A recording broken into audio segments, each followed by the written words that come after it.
In this video, we'll be going over tour etiquette and expectations.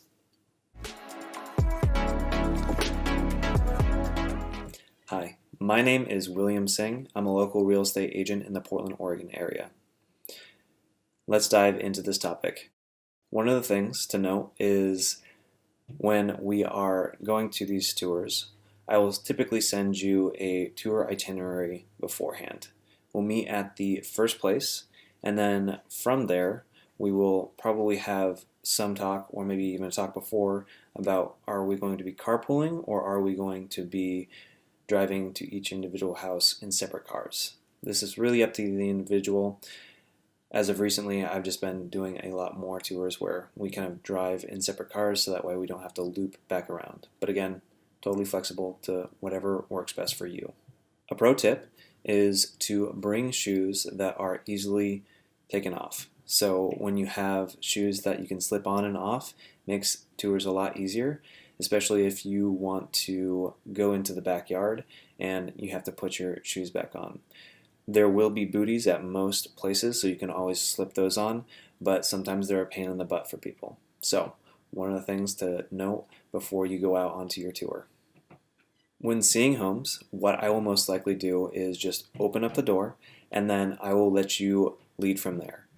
As you are going through the home, I will just kind of follow you around and be checking for signs of issues or potential problems within the house. You'll see me open a bunch of drawers underneath the bathroom sinks or be checking in particular areas. This is just one of those things that I do to make sure that I understand that I don't see any big problems just walking through the house initially.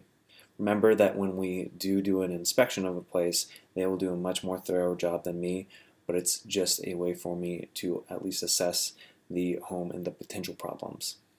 We do have bathroom breaks. This is one of those things where when we're not seeing only 2 or 3 houses, but maybe we're seeing 10 to 12 houses, we can certainly have bathroom breaks. I personally bring toilet paper and hand sanitizer in my car, so that way if we do show up at a vacant place, you can use the toilet. Just realize that that is going to be one of the things that we can always schedule in as well. If you feel like you want to go somewhere else or go home maybe to use the restroom and then go from there. If you need any other breaks as well, in terms of maybe you have a baby that needs a little bit more of time to sleep or things of that nature, feel free to let me know and I'd be more than happy to schedule that into our tours. One of the trends that I like to let people know about is that when we're seeing a bunch of vacant homes, we might be going through the homes very quickly. As you become more adept at doing these tours, you'll be able to move through houses much faster and realize which ones are good and which ones are bad. And realizing this, we start going faster and faster through homes. One of the potential issues that might come up is if we have an owner-occupied home that we have a designated time at. We might have to delay ourselves or maybe wait for a little bit before that owner does vacate the premises so that way you can see the house. Just one of those things to note, and I'll make sure to make a note of it in the itinerary as well. One of the things to note is that it is required right now to have face masks whenever you're inside the house. Even if we're going to a vacant house where no one lives, it is still common practice and common courtesy to make sure that you are wearing that face mask while you're inside the home.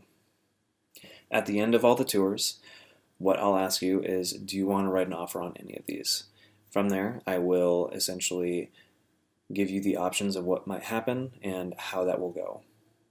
If you have any other questions about tour etiquette or things that you want to know about how to actually go on the tours, feel free to reach out and I'd be more than happy to answer any questions you have.